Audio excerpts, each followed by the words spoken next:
Hi, I'm Chef Leo. Hi, I'm Chef Theo, and this is The Confessions of a Private Chef. Season 1, Episode 3. This is an episode on marketing. Hey, Chef, how you doing? I'm doing great. You're doing great. Like Tony the Tiger. We have a special guest today. Yeah. It's a good friend of yours. He's a badass, too. This is Brandon Vineyard. I've known this guy for, I've been married 30 years, 20 years maybe? Maybe more? Maybe. I don't know. It's been a minute, man. Maybe since 2011. Came to Fredericksburg in 2011. Yeah. How many years is that? 13. Okay, then not 20 years. 13 years, bro. 13 I'm years. in marketing, not math, dude. Don't start giving me numbers. That's my wife's gig. Yeah, man. Your last name is suiting for the area, Vineyard. Yeah, I got that all the time. It does not get me any discounts. So, it was fitting for the area, but I did not benefit from it in any way, shape, or form. So that was disappointing. That sucks.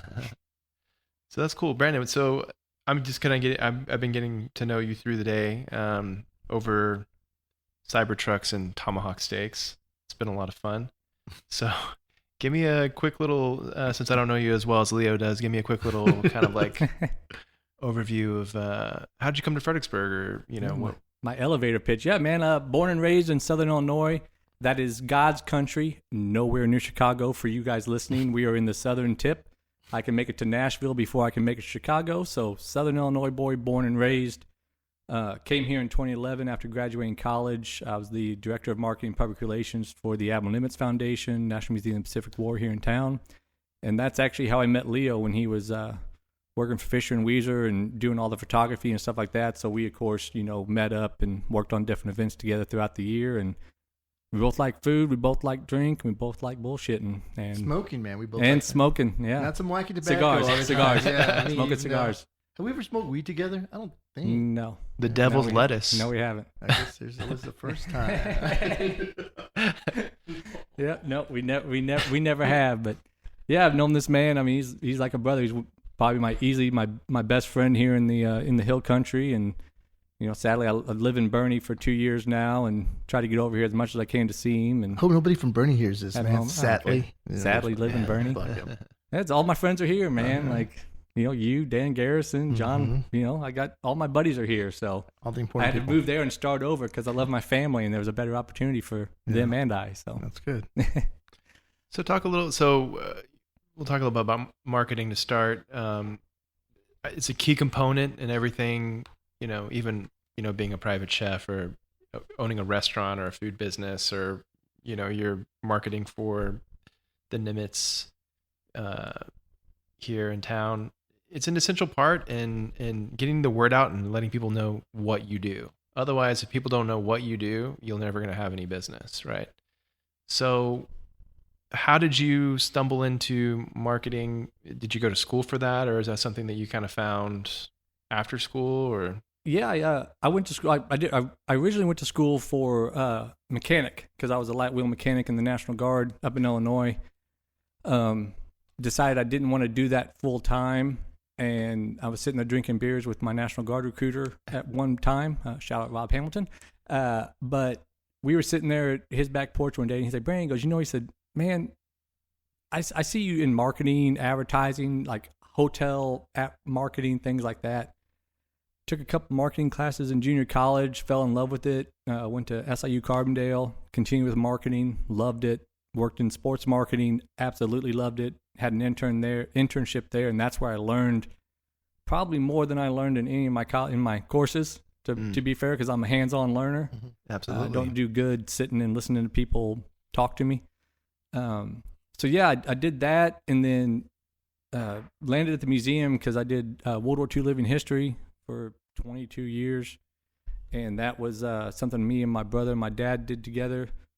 And it was a perfect fit for me, honoring veterans, telling stories, sharing that experience. Because I think, history for me was one of those things that, you can learn from. We don't want to repeat it. And things that happened in World War II are still affecting us today. And, getting to share those stories and, encourage young people to learn those stories was was a perfect fit. So I like storytelling. I like creativity. Like people who are creative. Well, I'm friends with Leo. So that's something that's always enticed me. I'm not a people pusher. I can't do the same thing day in, day out. I'd go insane. That's funny because Leo and I had conversation in the beginning. Maybe the first podcast. I can't remember exactly, but that was one of the things about becoming a chef. It was like the schooling or like what you learn is like the trade is like so hands on, and I think that's cool. I can relate with you in that way where, the work that we do and the work that we learn is it's just actually doing it, which is really cool. And yeah, I was not one like for me, like schooling, like people like talking at me. I totally connect with that because it's like I don't really learn that way.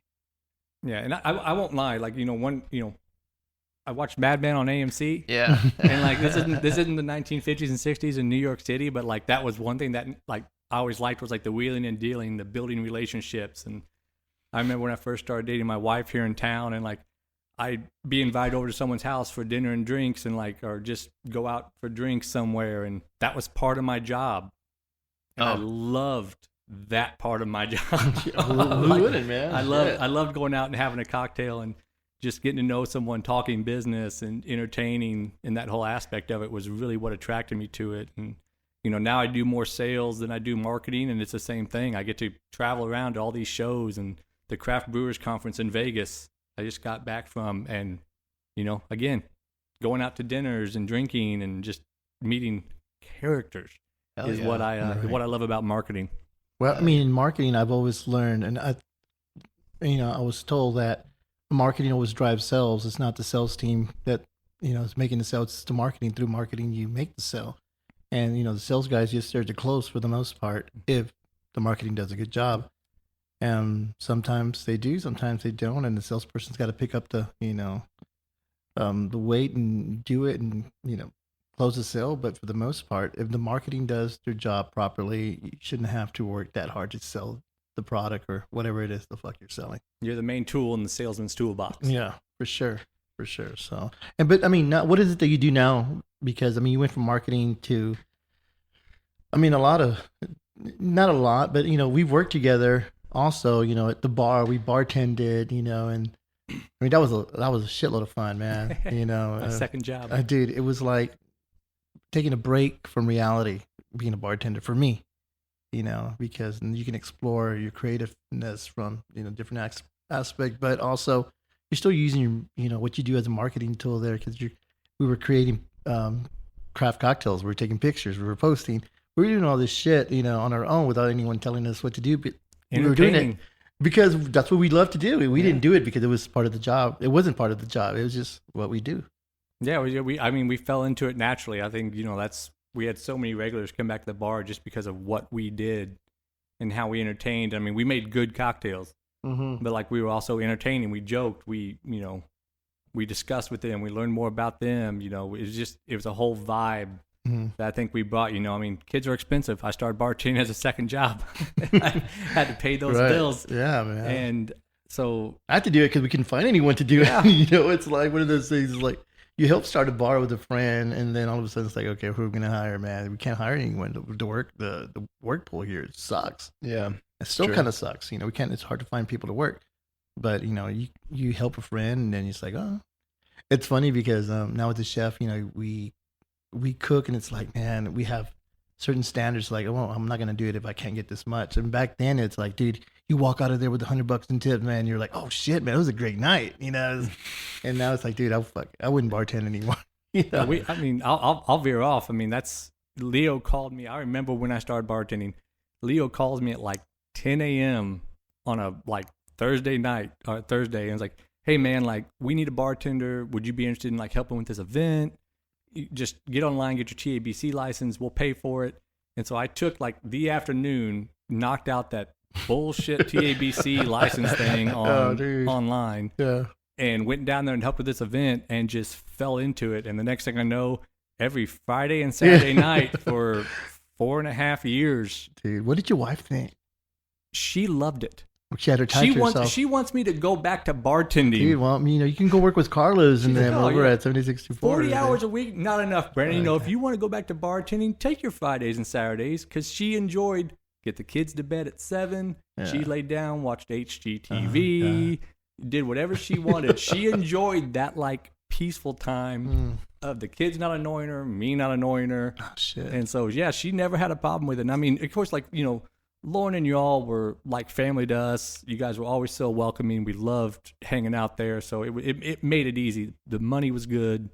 So I think with marketing, it just fell into that like, hey, I'm here to entertain. Yeah. I'm going to make money off telling you stories and sharing what I know about the industry and the area. And, I think we were kind of a hub for that of like, if the CVB, man, like you owe me so much money, CVB. Like totally. I wish I could track how much money I made for this area, and I'd retire. I mean, it's funny how a bar. I grew up thinking, or not thinking, but people telling me that you shouldn't go to the bar. It's bad. It's like my family's super religious, so it's like, and they say, oh, it's not religion. But truly, I mean, it was one of those things that you judge somebody if they go to the bar, and to me, it just opened up many doors. I mean, we are not. We're not alcoholics, and we're sitting here drinking a glass of bourbon, both of us. We're gonna get Theo here started pretty soon, but it opened many doors, and I'm here, and I'm here today because Brandon too. Like my career in private chef industry started because of Brandon, and I don't know if I told you this already or not before, but I was cooking and stuff, and I'd been kicking around the idea of wanting to do the host chef thing. I'd been, do I want to do catering? Do I want to do open restaurant? Or, what do I want to do? And I kept on getting shut down. But Brandon calls me and he goes, hey, I have a friend here, which a mutual friend, she's the owner of Gestalt Schmidt, which is the oldest B&B reservation service in the industry. And he goes, do you want to go do a private dinner? And he goes, yeah. So that got me in. And I wasn't even at the bar, man. This is Brandon bartending, speaking with my good friend Jessica Middle, who is now the owner of that business, and her reaching out, and it just blew up. And so the rest is history. But it's funny because just over conversation over the bar, making up a cocktail and having that relationship with just whoever walks in, creating a relationship. It tends to change. Sometimes it will change people's lives, depending on what comes out of it.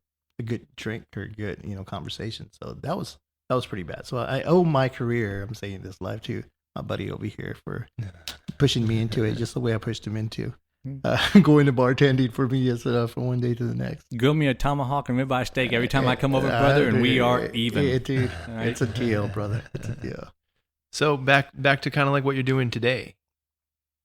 Brandon. Yeah, so I've been with the American Distilling Institute since mid-March. So that is it's the largest and oldest professional organization for people who distill craft spirits.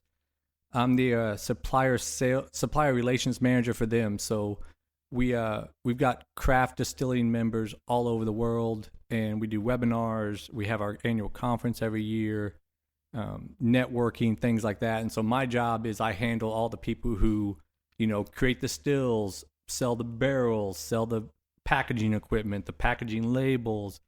And so that's been my job. And, I got that from, again, my passion for just people who create, really. I mean, that's, craft spirits, chefs, hanging out with you all. Like, you and I just met, and you would have thought we've known each other for years, the way we just hit off talking about food and restaurants and family and everything out there over some steak. So, yeah, I do that. I love it. Again, like supporting anyone who does a craft, craft spirits, anything small is my jam, because I think, the creativity is just so amazing with what some of these guys are doing out there. And shout out to my buddy Dan Garrison for helping me get that job. He gave me an awesome recommendation.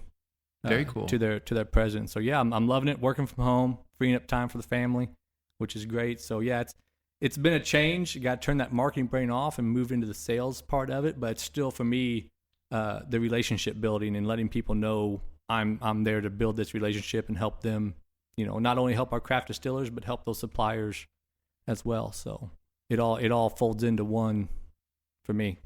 That's awesome, dude. That's really cool. So when you were here when you were here working marketing in Fredericksburg, what do you think the number one way to market in a town like this was? Like, what do you think? Man, in 2011, I mean, I would fair to say, and to this day, especially here in this town, is word of mouth, right? I mean, the more you get people talking about, and look, the Pacific War Museum, the Admiral Nimitz Foundation has been there since 71. Like, it is an iconic staple in this town. And so it's not hard to sell people on it. It's a great story. It's a great museum. But, I think one thing I learned was working with people in the restaurant industry, working with the front desk people at the hotels. When people are like, hey, what can we do around here? What's something fun and unique to do? We want them to bring up the museum. I mean, it was, probably still is, the number one tourist attraction outside of the wine trail or the wine buses, whatever you want to call it.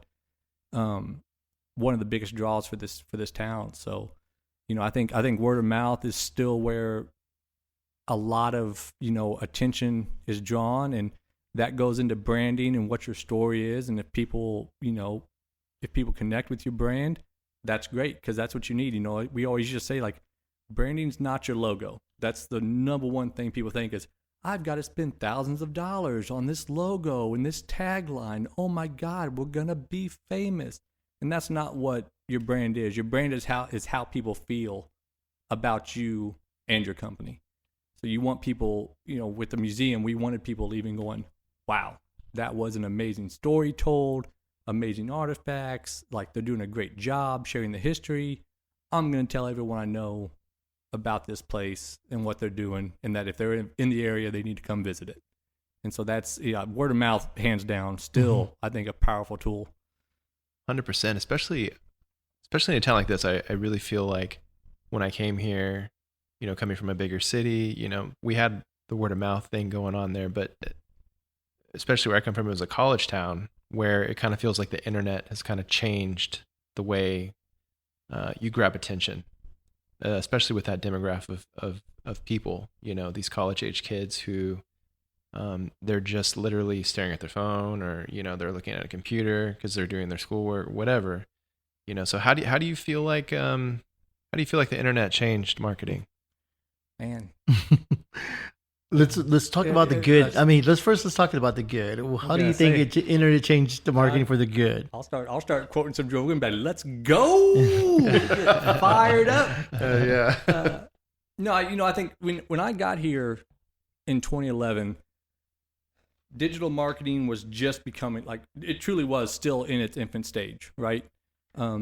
You didn't have all the influencers, Instagram was still just kind of taking off.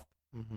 And so you had the ability to share your story to a wider audience. Again, it's still that, it works with that brand. For me, it was, hey, let's focus on artifacts. Let's focus on the stories told.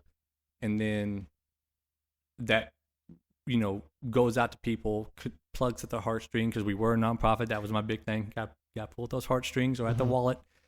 And give me that money. Yeah. I mean, that's what it was. But I think, for the good, it helped smaller people, smaller companies reach a larger audience. 100% is the good part of it. Now, you can argue, at least in my opinion, I have more negative towards social media and the internet. It was always a love-hate relationship for me as a marketer, because I see the value, but it also annoys the shit out of me. Right? And we can dig into that later. But yeah, I think, it helps with that word of mouth. There are so many ways to use it to your advantage and do it right. Yeah, I don't know. Do you see anybody on there that you think is doing it right? Do you have an example, maybe? Anyone on there who's doing it right? Yeah. What's your idea of, if you can find one bright spot in a sea of despair, what would it be? We want to focus on internet, social media, or like in general? Internet, social media? Yeah, we'll go internet, social media. Okay. Yeah. So I'll start small. Okay. Chef Mark, shout out to compadres and Bernie. Mm-hmm. Best, love him, man. Best RGV Tex-Mex in the Hill Country. Fuck I yeah. mean, Yeah. dude is doing it right. And his marketing is just him and his wife. And he is unapologetically him. Mm-hmm. He does live broadcast every morning. And if someone wrote a bad review that is bullshit, he calls them out. Yeah. And That's he talks cool. and I talks love- about it, man. And he makes fun of people, and he makes fun of himself, and makes fun of just different things. And he has people travel from all over the country to come to his little, I would say, 15-table Yeah. restaurant, It's tiny, man. tiny place. I mean, that ceiling is like less than Yeah. 8 feet, right? You can hold your. I mean, hand it's up. a great, and it's, I love it. Military, again, like shout out to a veteran-owned business, Mhm. military stuff from all over for his service, Mhm. for other people's service, but he does it right. And I think that's the one thing, and I'll trail off into this, is, you know, too many people chase fads. Too many people chase going viral. I can't count how many times I've been to a CVB workshop where they bring in this marketing guru or, hey, I'm going to help you advance your digital presence. You know, it's a 45-minute presentation. I'm going to give you just enough rope to hang yourself, basically. And all they ever talk about is going viral and, you know, we'll do this to get the clicks, do this to enhance the algorithm. Mm-hmm. And I used to probably piss them off because I would raise my hand and I'd probably be the only marketing professional there because it's for a small business, right?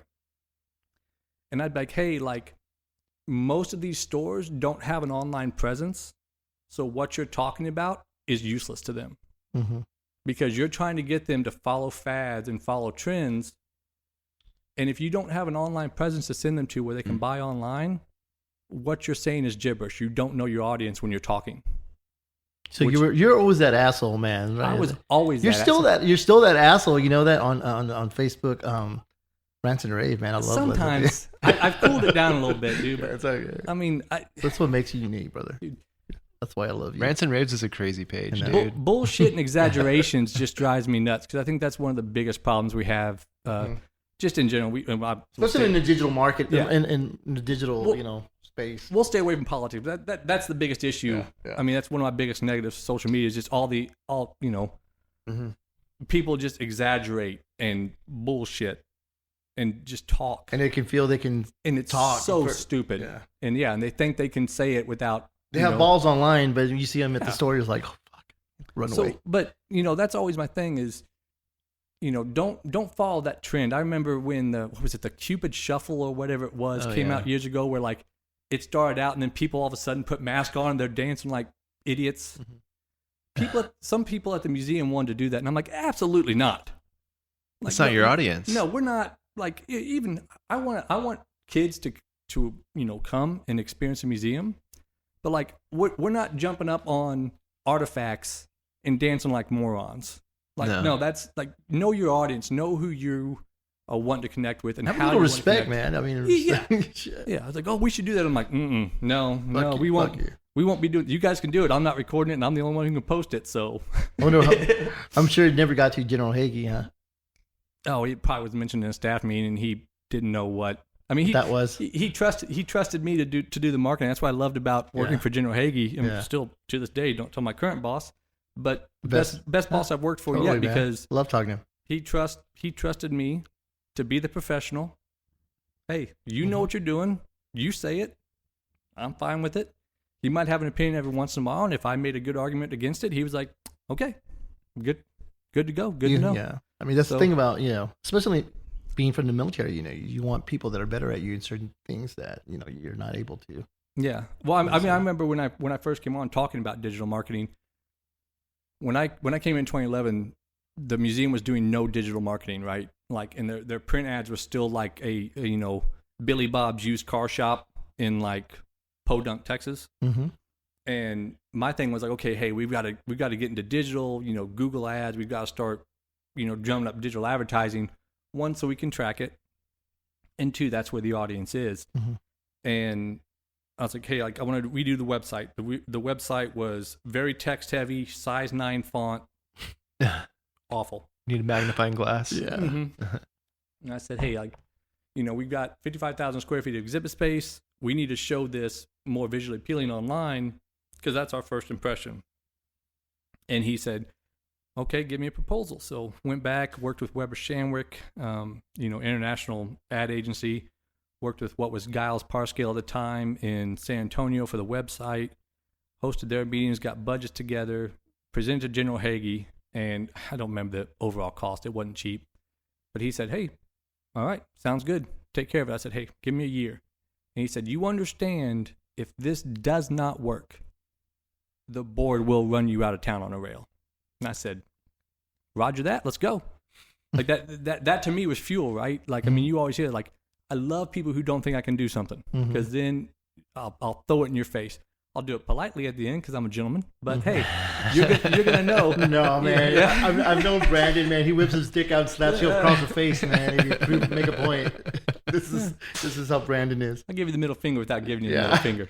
But no, I mean, the board was supportive. It worked out. I mean, we launched a website, and I mean, within 9 months, we had like a 14% increase in attendance. I mean, it was a great thing for us moving into the digital age. And definitely a feather in my cap, but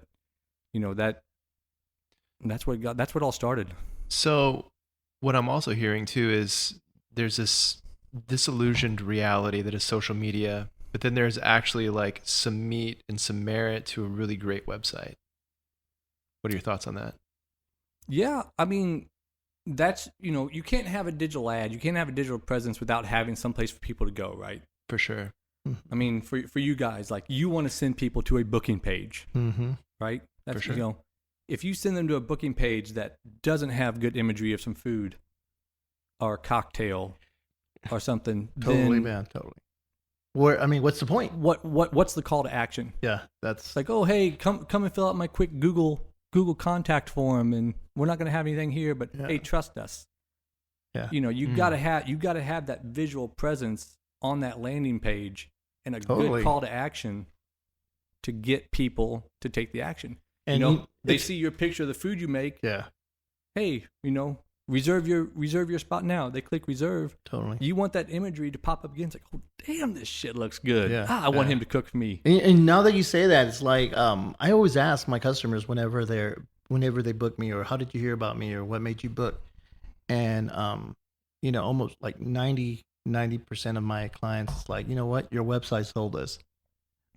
Yeah, because I mean, they follow me first, so they'll find me on social media through Instagram or whatever. But once they click, book now on my social media, and they go to my website, it's like, you're the only one in Fredericksburg with a website that looks legit.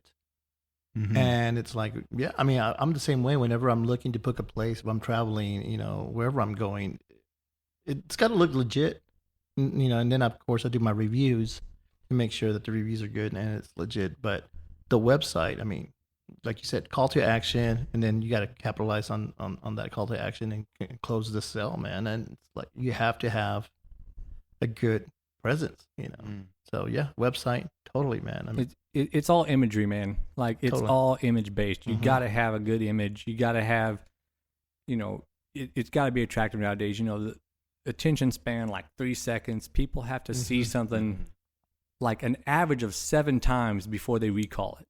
And they only stay on your website if you're successful, if you capture them, I mean, less than 30 seconds. Yeah. Unless, you really capture them, then they stay and keep on looking and poking around. But you only have, less than a minute to make that sell. It's crazy. Yeah. A lot of noise. There's a lot of noise out there. There's so much, dude, especially those people that are giving you the rope to hang yourself. I mean, you scroll Instagram for 2 seconds, you see somebody trying to like sell you on some new AI program that's going to basically make you a millionaire overnight and this and that. How do I make 6 figures as a nomad? No, I'm traveling the world. Oh. Shut up. Like, I'm not going to DM you to get your sales course you want to charge me $500 for so you can teach me how to like set up generic Google ads. Dude, the digital marketing thing, like, don't even get me started on those people. They are a cancer. Okay, so now we're to what we're doing. We've gone to the bad side now. I kind of like yeah. We're it's cool. I'm down. Let's go there. We're going, buddy. Let's go. We're there. Going. You see so many of them, and like I'll be fair. Like, I used to click on like hey, join my free 40-minute course. I would watch some of those because I wanted to see what they would say, Yeah, and I'm it's the same way. always just like you pay attention. All they're doing is repeating themselves for 40 minutes. I'm guilty of that shit too, man. And then like, oh, hey, like, well, get a special discount and you can save $1,000 off my $5,000 course, and you too can make 6 figures in 6 months. And they prey on the desperate, and they prey on people just believing everything they see on the internet, right? Because I always, if I see someone doing it and I'm feeling, I've got a few drinks in me, Mm-hmm. I'm sitting on the couch bored, I'll start firing off comments, right? Like, oh, I'm Telling you, man, he's that asshole. I make $400,000 a year, blah blah, and I'm like, hey, how much of that's net? Because like what they're not telling you is like they're spending 85% of that on social media and Google ads, right?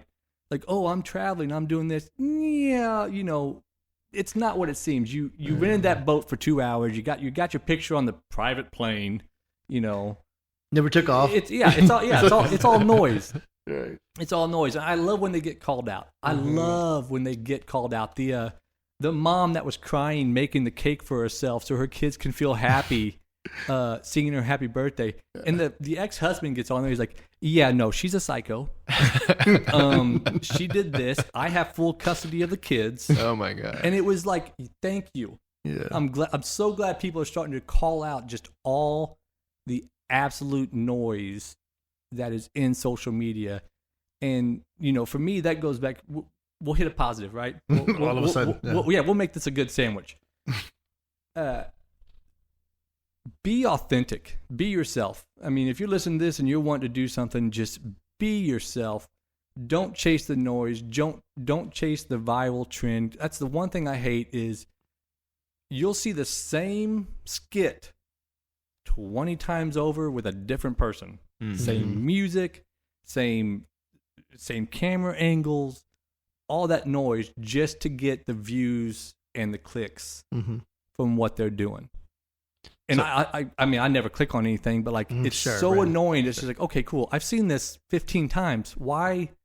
Like, people stop doing this shit. Stop doing it. Just be yourself. Again, like like Chef Margaret Compadres, man. He posts random stuff, but people love it. And he posts great videos and pictures of his food, and people love it. Yeah, So I think 90% of his shit is like video too, and it's badass. Love it, man. Takes his time. He takes his time, man. Dude is on TikToks all the time. Love the last one he did of him sitting on a toilet. Yeah. Yeah, in his restaurant. It's crazy. But I mean, it's authentic. It's authenticity. Yeah, for me, I mean, it's authenticity, man. Like if you're not yourself, people, luckily, at least the people who matter, the meat of your audience are gonna catch on if you're not being authentic. And if you're, if you put on one of those cheesy ass, voiceover voices where it's like, oh, today come with me as I get ready for my, and I'm as a single mother of 5 kids, and I'm going to make this homemade sourdough bread. And shut up. Like, that's not how you talk. Like, just be authentic. And I'm waiting for the day for this bubble to pop. I really wish it would, because it's hurting people who are authentic, who are doing creative work, who deserve the attention, but they're not getting it because there's so much stupid ass noise on social media nowadays. So yeah, authenticity is where it's at. I mean, for me. What do you think about all these influencers in the food industry right now? Like, we talk about that a lot. Yeah, it's like, what do you think about all this food? This like these viral food. Well, I guess you give us your opinion on that, but food. One of the conversations we were having before was how food content has also changed kind of like the art of food in a way, where now you have some of these guys who create this food content that's, I mean, obviously it took them a long time to do it, and there's a good amount of creativity that went into it. That's what we were talking about that last episode or whatever. I mean, some of it is real, some of it is fake. So my question was on influencers, because I mean, we have people on social media like us that we post what we do in order to, either share what we're doing throughout the day or posting so we can, possibly get some bookings, clients, or, just because we want to share, just random shit. But then we have the influencers that travel to and they get paid to travel to go to a restaurant to post about a restaurant, and this is me staying at the spa and I'm eating this thing, and it's like, I mean, what do you think about the whole influencer industry and social media right now? No, but and I think like, oh, you know what, 98% of women, you know, Yeah. right? It's like, I've got some that I absolutely That's love. great. I'm not going to drop names right now. I've got some that I absolutely love. They're, I mean, salt of the earth. They're doing the right thing. Mhm. This does not, if you're listening to this is not about you. Please understand that. You want to throw any names out there so we can know that 2%? If I see one more chick in a sundress walk into an empty restaurant and do a spin, like they're like at a ball, Oh, God. I swear to God, I'll jump off the Empire State Building. It's the most, I'm in this empty restaurant. Oh, it's so great. And I don't like that because the food they shoot, the atmosphere they shoot, for me is not reality, right? Mm. You're not going to get that same thing when you walk in on a busy Friday night. Like, There's Do you no think way. they're just? I mean, they're catering just to the you know, the girl that's yeah, I into mean, it. you know, they're 'Cause they want to get their mar- best workout. Yeah, right? they're you know they're doing a great job of getting something out of it. You know, this restaurant's paying you $1,000 Mhm. to come shoot content at 9 a.m. on a Tuesday morning, and hey, here's some of our favorite dishes. I'm like, hey, take your time, slow shooting it, and the food might still be good when you go on a Friday, right? But I always hate that. It's like, yeah, show me that place on a Friday, 5 p.m., 6 p.m., where like Yeah. the waitress is in a bad mood, the Chef just walked out. chef you just know? walked out. You know? Fuck this. Dish comes out looking like it just got thrown on there and Yeah. you know run through a hurricane. Like, so I think that's one of the biggest things. I get the aspect of it. We want to show you our best self, right? The restaurant wants to show you their best self. They're highlighting it, and it's not so much on the influencer; it's on the restaurant. You gotta back it up. You have to back up what you're showing there.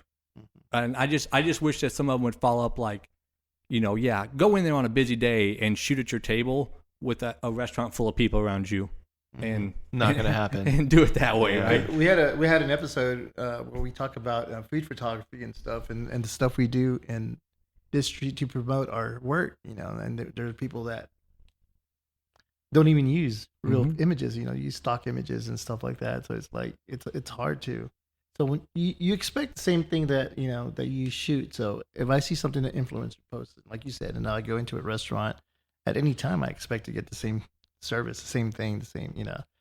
And I mean, this is a shit thing to say, but I hardly ever go out, so I probably will never experience or you know. But yeah, I mean, you're absolutely right. I've gone to a lot of places, and oops, sorry guys.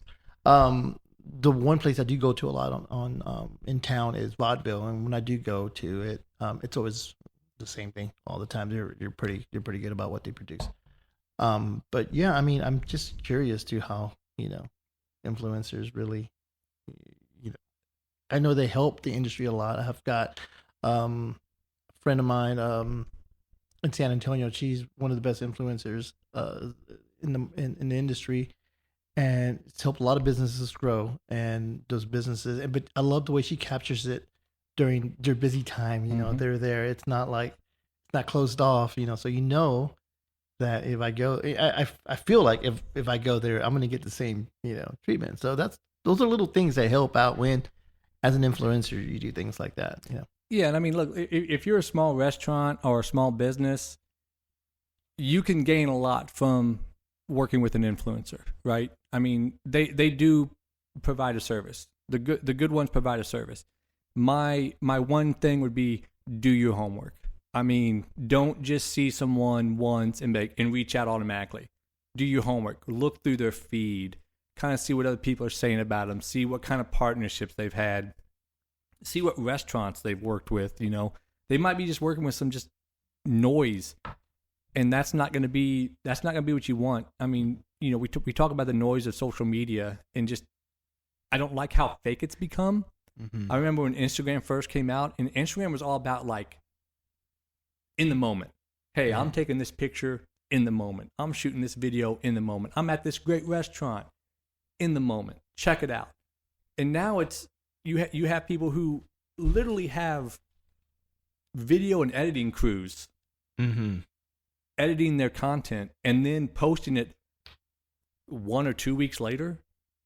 And again, that goes back to the authenticity. I miss the in the moment part of social media where it's like, hey, I just had this amazing meal. Check it out. It's funny how like they used to have like it's still there, like going live on Instagram, but you just don't see it as much anymore. I feel like that's kind of like but I get what you're saying. It's going out of trend. I mean, it's not in trend right now. Every time I see it, it's like I just pass that. It's annoying to me. Right. But what they do offer, Instagram does anyways, is, your stories. And I think that's more in the moment thing, for stories. I mean, yes, Brandon, you're right. I mean, they could post it. They could take it like a week, and produce it and then post the story later. But in my, usage, how I use it, it's always in the moment. So Brandon, what do you think is a good old school marketing tactic that we should bring back? Like, it could be anything. And we talked about this a little bit before, but I really love like these old like band show posters that they used to do. I really find the artwork pretty cool, and so that was kind of like my thought. It's like flyers and posters. What do you think?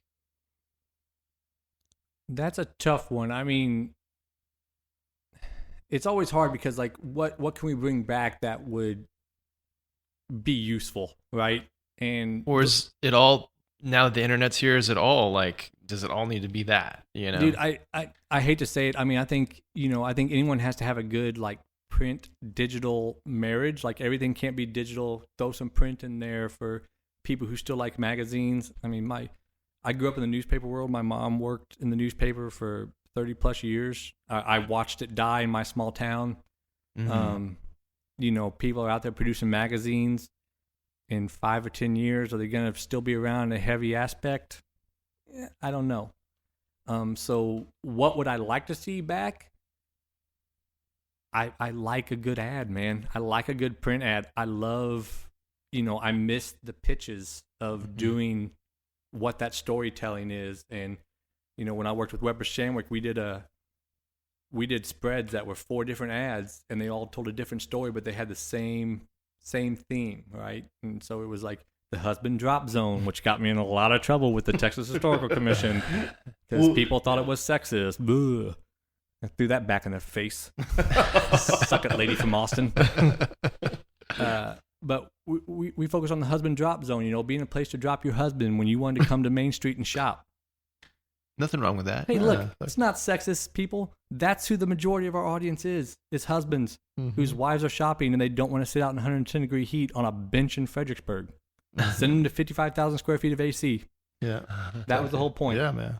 I had a lady send a 8-page rant to the Texas Historical Commission about how sexist it was. Women served in the military too. Women like history. She pulled up old Rosie the Riveter ads to show, and I'm like, what the hell are you talking about? And again, why I love General Hagee, because he was out of town on one of his very few vacations he ever takes, and THC Texas Historical Commission went into crisis mode. They called in a PR agency, and we've got to get this right. We've got to respond, and blah blah blah blah blah. And Brandon, is General Hagee there? No, he's out of country. This is what I'm doing. Well, we need to really talk to him. I said, well, you can talk to him. I said, but I can tell you right now, when you go to him, he's going to come back to me and go, what should we do? And I'm going to tell him, here's my response. And he's going to go, okay, yeah. Roger that. Love Carry that, on. man. Yeah. And sure enough, the PR team just spun, oh my God, we're so sorry, blah, blah, blah. Oh, fuck. My response was like, lady, calm down. Yeah. That's not what it means. Here's the data that shows why we've sent that ad in that magazine. It's not sexist. It's a husband drop zone. That's who the audience is. Sure enough, General Hagee comes back in country. Brandon, what's this with THC? What are we doing? Well, sir, here it is. Blah blah blah blah blah. Okay, sounds good. Did not Brandon? He didn't care. He saw the stupidity. Stupidity. But yeah, I mean, dude, smart man. I miss a good print ad. I miss a good just pitch. Again, one thing I loved about Mad Men was just watching that aspect of it. But their drawings and shit, they capture the audience, man. Just through a imagery. fun or a fun commercial. I mean, oh yeah, if you want to talk about people, you asked me who's doing it right. I'll go with a larger company. Dude, Liquid Death. Oh, dude. Their marketing team, golden. I mean, the fact that every year they take their negative reviews and make a music album out of it in different genres. That is so fucking badass. Is hilarious. And you can get it on Spotify. And it's just like, they'll take the review and they'll write it into a song. Like the last one they did was like 80s hard rock or something. Yeah. Golden. I mean, they are unapologetically as it who should they be. are. Yeah. And for one, their product's awesome. Their product's great. Yeah. But yeah, their marketing team, man. Someone one time, I think I saw a comment on LinkedIn that was like, I wonder what your accounting department thinks of your marketing department. I was just I'm like, I can promise you, the marketing department does not even concern themselves with approval from accounting. Yeah. Like, totally. they do what they're gonna do, and as long as they're in the green, accounting's like, shit, cool. Keep going. Like, yeah. You see a negative review here and there, but like, yeah, Liquid Death's marketing team, man, God, They're doing it right. They are rocking it. It's so hilarious. So also kind of thinking about old school meeting new school is this format podcasting. I kind of feel like you can have like an old school radio show and you can do it in this kind of way where it is effective marketing in the world that we live today. What do you think?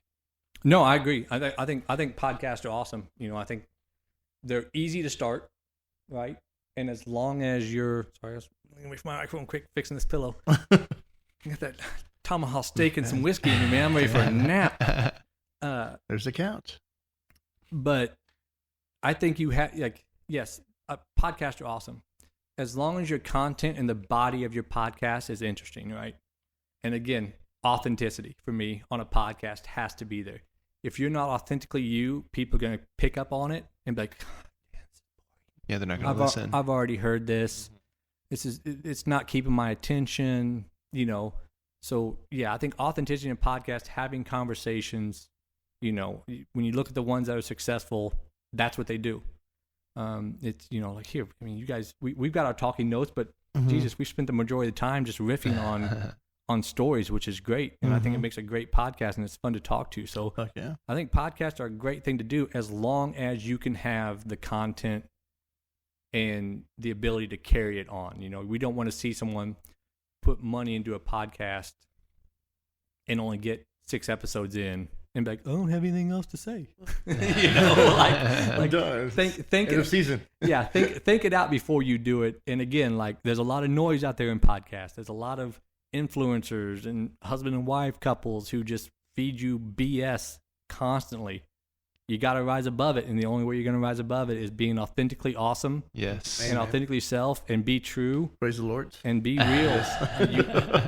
You got to be real nowadays. Press I mean, that's the one thing. If I pick up on bullshit, and it's a total I write it off. Like, yeah, I'm out. Not for me. Yeah. I mean, that's just the way my brain works. Is I want to see authentic. I want to see the pain. I want to see just real life. I want to see the struggles. And I think that's the thing for social media, for any of these small businesses, like don't just hire a photographer and do some great imagery. It takes you a long ways. Show the behind the scenes, man. Show when something breaks in the back, or show your back team, your accounting team, your stocking team. Show us what's going on in your business, and that's where you're going to get the support, is when people can connect to you as a person. And I think that, like I said, I hate the noise. I think people are starting to pick up on the noise. I'm glad to see it. I hope it starts putting a knife in the side of some of these people and some things change, because it definitely needs to. It's gangster, man. Stab that bitch. Too much noise, yeah. Shake them in the yard. Move along. Especially these days with like AI, which is another tool that's going to change marketing, I'm sure. Just like it is everything else. What do you think? I use it. I don't hesitate, huh? No, I mean, look, you see all the talk about, it's going to take our jobs, like South Park, right? Take our job. And you have to view it as a tool. Well, your kids are going to be using it. Yeah. So you have to kind of be ahead of what they're going to be doing. It's too. here. I mean, Cat's out of the bag, right? I don't care if 95% of the country rises up and is like, we don't want AI. It's here. Mm-hmm. There's nothing you can do about it. You might as well use it. I used it. I mean, I've always been a team of one. The museum, Mm-hmm. O.W. Lee, I had boss, but like I was a team of one. And I used AI as a soundboard, right? Like you can't always come up with the best thing. Mm-hmm. Type your thoughts into Chat GPT. Hey, give me, here's what I'm dealing with. Here's this event. Here's the name I have. Give me 10 other options for a name of this event that, will attract people and attract audience. Yeah. Sure thing. Blah, blah, blah, blah. And it gives you 10. Don't like those 10? Give me another. Those don't work. Give me 10 more, make them catchier. Yeah. It's a tool. I mean, you can use it to your benefit. Mm-hmm. No, you can also fuck it up pretty quick. I mean, I've seen some. It's funny because I saw a local post here that had a picture. It was a decent picture, but it was a something that was written out using ChatGPT, and it said created by ChatGPT prior to their whole thing. Always proofread and Yeah. edit. And ChatGPT gives you that, like, hey, like, make sure, like, ChatGPT would tell you, like, Yeah. That please make this your own. laughed my ass off, and it was like, well, you can see who's being really creative. Yeah, don't today, don't right? don't copy and paste it. Please, Yeah. critique it just a little bit. And like I said, change it up a little bit. For me, it was a sounding board. And I think, it works great, but also I think as a business, you should have your own personality and your voice behind what you do. So marketing, it's like, yeah, you can have some great ideas using AI, but make it your own. Like change it up and type it out in your voice, because every business has a voice. So you can be more uptight, professional. And if you're trying to cater to a certain audience, or you can be fun and outgoing. You can be a little bit more loose and vulgar. So make it your voice, because it's a tool, like you said. Yeah, you got to be careful with Chat GPT likes the action verbs, right? Yeah. Like if you're like, hey, make something attractive, I want to draw attention, call to action. Like it'll start using, it'll pour it on pretty heavy. Mm-hmm. I mean, it's like, elevate your brand with this exciting, brand new, extravagant. Mm-hmm. Like if you don't use those words in your content normally, Yeah. Don't. God, please edit it, because it's like, The fuck is this? why all of a sudden is Chef Leo telling me to be eloquent? You can't even fucking spell it properly, man. Like, fuck. Like, that's not that. I've never heard him use that word. Oh my god. In the positive sense, anyways. Right. Yeah. One time I asked it, I was like, describe to me Texas style barbecue in the cadence of Jordan Peterson. It was hilarious. Oh, I bet. Yeah, it was great. I mean, I like literally heard his voice in my head talking to me about Texas barbecue, which I'm pretty sure he maybe knows something about. I hope he does, but not the way that it, He probably enjoys it. Yeah, He exactly. probably enjoys it. It seems like a guy who'd enjoy a good barbecue sandwich. For sure. Sandwich. So it's cool how you can kind of like, you can get the cadence of certain, celebrity individuals or whatever, But just like anything else, I think it's a great tool that you can use, or you can just rely on it too heavily, like some of these people that are pitching this shit on Instagram, like we were talking about, where it's just like it's all bullshit. You can totally tell. Yeah, I think, like I said, like we always have to be careful with how we use it, right? Like, and I understand concerns of like where it can lead, the issues it can cause with national security, fraud. All of a sudden your grandson's calling you up. Hey, grandma, like I lost my credit card. Can you send me this? Well, just send it here. That's already happening. So I think for me, it's just people have to be mindful that it's out there and think before they act on some things. But I definitely think it's a great tool. Like I said, like, if you've got an idea and you're like, you're stuck on it, you don't really like it, type it into AI, ask it for 10 other options, and it'll keep giving them to you until you find one that you like. I've used it a lot. So you approve at the end. I do approve of AI. I mean, I think, like I said, like ChatGPT, I think, like I said, it's especially for small businesses, man. Like, use it. Mm-hmm. It's gonna clarify your voice. It's gonna help you reach those action words you might not be used to typing things. Like, hey, I want to write a description for this image that will perform well on Instagram, and it's gonna do it. Very cool. and help you out. So I think, I'm definitely here for it. Just be cautious. Chingon. Be ready. Chingon. Chingon. Hashtag Chingon. Yeah. So anyways, any more thoughts? What about a great brand? This is something I wanted to talk to you about, like the power of a great brand. You know, what is like a brand that you think just holds some good weight? You know, you can go local or you can go big. It doesn't matter. Just maybe like we went over Liquid Death, which I didn't know that they did that, but I'm totally gonna check it out now. But we'll listen to it after this podcast, man. It's hilarious. But you know, building a great brand, it's a lot of it is story, right? A great story, which I think you touched on a lot, and I find very interesting. Anyways. Yeah, I mean, I'll stay. Like I said, I think Liquid Death's a great brand. You know, that's a large company. I'll try to stick close to Fredericksburg, right? Because that's where we are. Garrison Brothers. Hell yeah. Garrison Brothers Bourbon. Dan Garrison is salt of the earth dude. Mm-hmm. Heart 3 times the size of Texas. And he makes sure that everyone on his team's the same way. I always tell people when we were bartending, I used to just give little samples of Garrison Brothers. If they wanted bourbon and they didn't, they've never had it, I pour a little bit for them. And I tell them, like, hey, like, you know, like their bourbon's great, but the people are exceptional. Because the people out there believe in what they're doing. The first bourbon in Texas, I mean, you know, truly the dawn of Texas bourbon. And I think, you know, his marketing team does a great job of capturing that. They're authentic to it. They give back a lot with good bourbon for a good cause. You give back a lot. Like a lot. A shitload, man.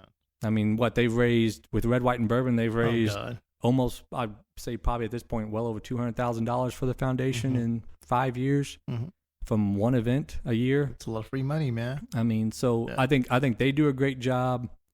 And, you know, even another local one right across the street from them, William Chris. Yeah. You know, their Instagram to me, again, authentic. You know, Chris is out there. I saw a picture of him the other day in like a soak tank outside the like. Yeah, I saw that. By the vines. And he's just like Chris, drinking wine, like smiling. And he's doing a lot of his stuff, man. I mean, his own video. I love he's- Chris. I cook for Chris quite a bit. He's hilarious, and like I again, like goes back to that authenticity. Like they are who they are. They're not churching it up. They're having fun with it, and you have to have like how many years have they been going? Where like they're basically reservation only for tastings because they're so popular. They were just named one of the top wines in the world. Like they could be hiring an agency out of Austin. Oh man, and doing all this churchy, you know, clean cut bullshit.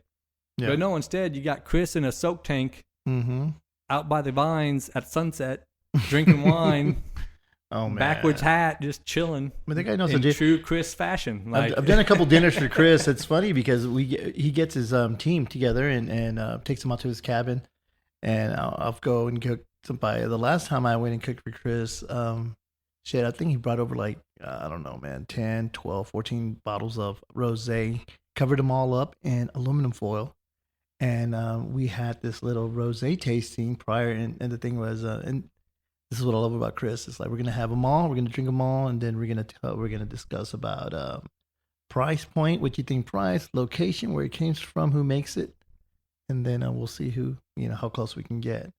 Bro, we drank shit with rosé prior to even starting to eat our meal. And then, once we finished tasting every rosé, we're not doing like little force, man. We're having a good. We ate by, and then we continue to drink rosé. The guy knows what he's doing and how he does it. And I love it, man. From how he takes care of his team to down to the marketing to just creating great, exceptional wine, man.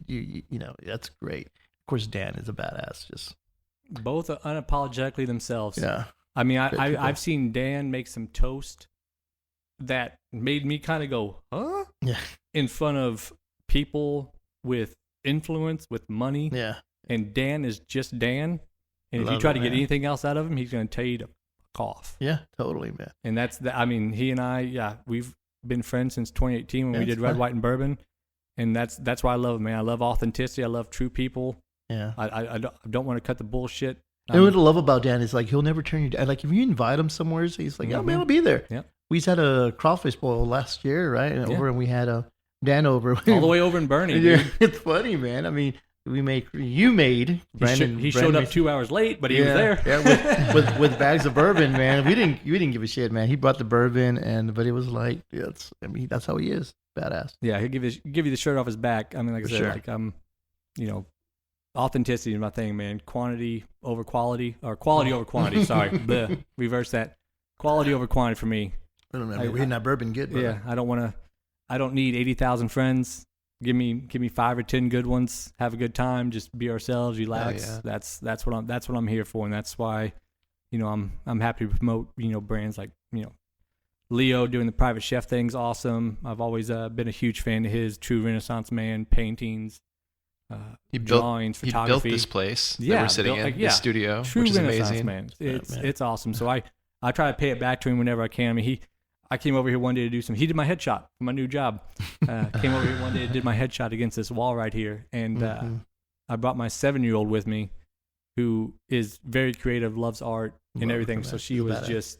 she was so in awe of like the pictures, and he had an easel set up. You were doing something to like yeah. think a cottage or something. Mhm. And he was telling her about it, and then like he was editing my photo on Photoshop, and like I was explaining to her like, hey, well, he's just cleaning it up, he's making it look sharper. Swear to God, Yo, my my kid threw me shade. She goes, oh, so is he gonna make your forehead look better and smooth out those lines? And I was like, Yes, baby, I'll do it. touche, girl. Like Yeah. that's great. But then like he gave her an easel, some chalk. Yeah. Right? Yeah. Chalk. Yeah. I We mean- gave her some what pastels. We went to Oil Ace and got pastel. her some paper, Yeah. and like she uses that thing. I need to frame what her first drawing she did. Yeah. Just got to keep her hand off the paper. That's okay, dude. I mean, I've got drawings and paintings from my daughters when they were 3, 4 years old, and just I'll let them do it. But it's you got to support whoever's interested in any type of arts, no matter what. I'll give you whatever I have it over to help encourage the development of that. But I mean, she was so intrigued with everything, man. She kept on asking questions, which I loved, and it was like, you're lucky, man. I mean, I've got my girls are pretty talented, both of them, and it's like you do what you can to help them grow in any way. No, piano players and Yeah, man. I mean helping you out in the kitchen, like Yeah, they're both great sous chefs, man. If I'm gonna give my money away for help, I'd rather give it to my own girls. There you man. go. Yeah, save a lot along the way. They can feed themselves. Damn yeah. it. I know. Nice. I met Leo we've kind of known each other for a little bit. I mean, I met him at HEB, and probably, His and, second home. Yeah, yeah, but we keep running into each other there, and one day we were just sitting there talking for a little bit, and he gave his number, and one day I was kind of in a bad way, and I messaged him on Instagram, and because you meet somebody and you don't really know, it's like, okay, it's like, should I text, should I not, and I reached out to him on Instagram first, and he's like, oh, why don't you call me, dude? So I called him, we talked for like 10 minutes or something like that, and I just had I was like, hey, do you want to start a podcast? Like, it was a random thought, dude. And the next thing I know, like, he's got this whole thing set up, and I mean, it's amazing, his generosity and I try. the Renaissance man in him, Yeah, Very generous. I For try, sure. man. I mean, it's Good friend to have. Good part of the community. Fredericksburg needs to build a monument. Hell yeah. Swear to God. Fuck off, man. And so Pay for bust of everybody else. Might as well put one in Leo right next to Nimitz there in Marketplatz. let's get a hold of Jonas Perkins, man. There you go. Do There you go. Yeah, you know him. And I love that, man. Do you know Jonas? no, Oh, the creative guy. He's probably one of the only 2 black men in Fredericksburg, man. For many, he still is, probably. But the guy, man. The OG. When I first met him, dreads down to his shoulder. I mean, he's an older guy already when I met him. He was probably in his 40s, 50s, probably up in the 70s now, but a good friend of my father's. But he did a lot of mosaics, and he's known for his busts. He makes a lot of busts for a lot of people. He does presidential busts, and then he did the some work for Obama, Bush, governor of Texas, mayor of San Antonio. Dang. The guy is a badass too. But he lives out at Alamo Springs, man. I'll pass down in Alamo Springs here, Oh, yeah. close to Fredericksburg. So I'll have to take you out there. Great artist, but really a great human being. The guy, his father was, I think, one of the original Pullman cart personnel that helped, during when they had the train carts where they drive through the country, But his family's originally from Chicago, but amazing freaking artist, man. He's one of the best that I've met when it comes to sculpting and stuff. So he's here in Fredericksburg, and we're blessed to have him. That's really cool. That's really cool. Support him. Very So cool, that's dude. a plug-in for Jonas. Come on the podcast. We got to have you dude, on. we should. Yeah. He'd love it. A lot of great people in this community. So Lots. I kind of want to know where the story ended up with the rosé. Did y'all uncover them and make any headway? Oh yeah, totally, man. So I mean, it's funny because we kind of some people knew when we got to William Chris's Rosé who it was. Some people could figure out. You have to be a somm man to really get this shit right, And I don't know how many somms we had in that room that night, but I don't think a lot of them got them right. And honestly, I didn't give a shit, man. I just wanted to drink some good rosé. Had my mother-in-law with me, and she was also drinking, man. So we thought, man, fuck, how we're gonna get home, man. We've been drinking 12 bottles of wine between 10 of us or something like that. So it's a lot of wine, brother. Yeah, dude. But Yeah. love rose. It's funny because I used to not love rosé. Now I mean, I love rosé. Is that bad, man?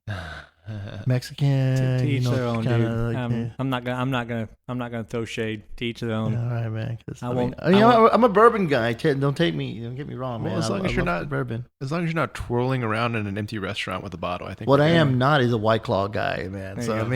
mean, so the fuck Yeah, I out, can't. man. Yeah. Fireball. Yeah. Although Oh, I did yeah. Fireball, I had some reserve Fireball from a bachelorette group. Oh, reserve. Reserve. Yeah. That honestly smoother than a regular Fireball. Sat in the dumpster for 6 more months. But but honestly, it tasted like my grandmother's candy, man. Yeah. That was it. Well, that's exactly what it was. Yeah. Grandmother's candy coming out, during church time. Yeah, that'd be another company that did it right, man. Jesus. Fireball. My They cinnamon did. whiskey, and it is just fire. Oh, I that mean, Red Bull did pretty good too. I got a friend who does. We went to Vegas with him on spring break, and dude, just Fireball, man, just shooting craps, Fireball, shooting craps, Fireball, and then like 4 a.m., losing his ass. Yeah. Oh my gosh. And the next morning he's like, oh, he goes, I kept asking for water. They kept bringing me Fireball. I'm like, yeah, sure, buddy, sure. I'm sure that was the mistake of the cocktail For waitress. sure. You didn't want more Fireball. Especially if it's free, right? Yeah. He's tipping. I feel like that was like Jaeger, like 10 years ago. Oh yeah, I remember that. Yeah. which Jaeger. their flavor was like it was marketed as something strange too. The flavor it tasted like licorice, but I feel Mhm. like somebody told me it's like flavored Jaeger or whatever. I was like, what the Fuck hell is is that? Jaeger? Yeah, what the Yeah. hell is that? But everybody used to get on that stuff. To me, it just tastes like cough syrup. It's a beast of Yeah. itself, dude. Yeah. I've done it. I ain't proud about it. If I gotta do it to make someone happy, like okay, hey, I make people drink, crawfish boiled water and That's- tequila. So Heck if you yeah, want that's good, man. if you wanna that's good throw- shit. if you want to throw some Fireball at me, I'll take it, but I ain't gonna be happy about it. Every dinner that I don't know how you are or what people do or offer you when you get to a dinner, but it's funny. I don't know if it's because I'm Mexican or what, but it's like, hey chef, you want a shot? Or hey chef, what do you want to drink? And my answer is always like, dude, I'm a Mexican chef. Anything you put in front of me, I'm gonna drink. So just bring me whatever you want, man. So it's like that's the way it works for me. I don't know. Well, do you have anything like that? I mean, do they offer you? I did an event last year. Yeah, well, I you think it probably get was. drugs, man. You probably. Right, here's a line. No.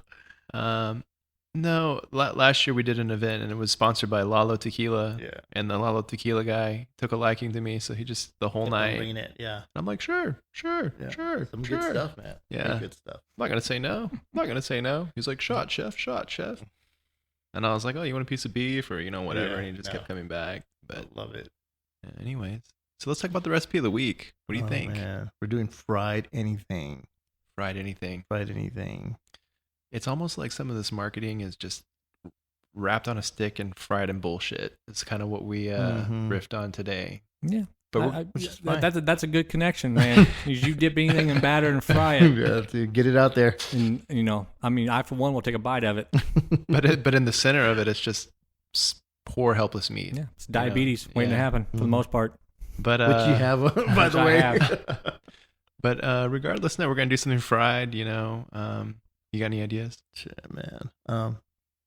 If you, man, that triggered a memory, man, of Brandon and I doing an event at Don's Beach House. He's here in Fredericksburg, and Brandon was helping me, I guess, for the first time. I guess he got a little too close to the fire and burned just about all the hair off his arm. I've never seen a wild boy freak out, like that around a flame. Come on. I've got I'll have to post that on social media. Pretty One, soon. I didn't freak out. Uh-huh. Two, I was standing over that thing for like 3.5 hours yeah. cooking for our volunteers. Yeah, The yeah. Nimitz Foundation. Yeah, it was a good cause. Yeah. So you And sacrificed. it was just hot. We were trying to throw a lot of meat and a lot of tortillas out. Yeah, fried food, man. I saw a recipe for fried olives the other day, Oh, really? and I've seen that. Weird. I sent it to my wife, and I was like, "These look This could work. awesome." Yeah. But I tell you, one of the best things I've ever had fried. You would not think fried. What's that? Chef Adam Yoho, Yeah, I don't when love him. when he was at I Aldo's, love him. Yeah, for sure. Missed that man to death. He's back, right? Yeah, he's back. He's back. Yeah. I need to connect. He'd be Adam, if back. you listen to this, reach out, brother. Yeah, he'd be back. He used to do homemade head cheese Oh, at yeah. Autos. That's And good. right across the street from work, so that was my happy hour spot. Mm-hmm. Go over there and like he'd bring some out. I was always up for an adventure. I love his mustard, man. He made great And- mustard. I was sitting there one day and we were just chatting. I'm like, dude, like what if you fried head cheese? And he just kind of saw like the light bulb go off in his head. He goes, I'll be right back. He went back and fried like 2 slices of his head cheese. Oh, dude, that was money. Fire. Gelatin just kind of just melts just enough, still holds together, but just melts. Mm-hmm. Fried head Damn. cheese from Autos years ago. So it's not like what people say. Everything fried tastes the same shit, right? Mm-mm. All right. Well, Yeah. you want to? So I guess we can ask you to join in, Brandon, and maybe you can fry up some head cheese or send us a picture Make of it that. first, man. So you don't have to make the head cheese. All you got to do is go buy it and fry it up. I'll fry something. I can maybe fry something. We'll take some pictures. All right. So you don't know what you want to fry up? A 7 and 5-year-old, man. Life got me busy, brother. You gotta, dude. Come on, for yourself. You have to eat, right? Everybody's Yeah. got to eat. Yeah, chicken what- nuggets and macaroni. So what's a little bit of egg and flour? There you go. There you I'll go. work on it. Figure. What about you, brother? Oh, dude. Fried. Maybe some sort of protein for sure. I grew up eating a lot of fried chicken. Speaking of chicken nuggets, but I'd probably do a little bit better of a fry. Maybe some hot chicken or something. Yeah. What's in your hot chicken, man? Do you know? Like, Face melting spice blend. you're not gonna fucking give the secret, huh? Well, I mean, you're gonna have to post a recipe For along sure. with the thing, So I guess it's they're have gonna to come know. out, bro. I guess they're gonna have to find out. Yeah, but you can post a recipe, and when people make shit and never turns out the same to them, they're like, "It's not the same as you." It's like, dude, It's that's not why the I'm same. called chef, and you're You're not. And you're not. Fuck you. No, I'm not. Dude. What do you think? I don't know, man. You know what really sucks is that I'm on a diet and I shouldn't be doing this stuff. So I'm not gonna be able to eat all day except for whatever I make that day that's fried. So I gotta make it really good. I might make some fish and chips. I've been craving that. Good beer batter. For sure. Yeah, no dude. tempura, man. I'm gonna make a Ooh. tempura with it, because I love. Almost comes out like Long John Silver style. Yeah. Oh, fish. dude. God, The yeah. little crunchies in Roger. the bottom of the basket. Fuck, yeah, Oh, dude. So if I'm gonna waste my Weight Watchers point, it's gonna be on damn fish and chips with, and I think I'm gonna make it spicy, Hell, like almost Cajun style for sure. fish and chips. I'm because- down. Yeah, and a nice tartar sauce to go along with that Oh, thing. dude. Tartar sauce. Get that darn tartar sauce in my Get some plate. vinegar. Heck yeah, that too, and lemon. Yeah. Cool, man. Well, Funny. Brandon, it's been a pleasure, dude. I've had a lot of fun getting to know you today, and I know you'll be back on at some point. Heck yeah, dude. So Yeah, man, this was awesome. Thank y'all for having me. I mean, yeah, Leo and I got a lot of stories. You want to start talking about food and food influencers? You're gonna set me off on another rant. So people doing it right. But yeah, thanks for having me, guys. This is awesome. Well, I love you, Brandon. I'm Best glad of you luck to did that. everything. Yeah, for sure, man. Well, Cool. Well, thanks, Chef. Thanks for having me over again, and we will see you next week. all right, guys. Well, ciao. Bye, y'all.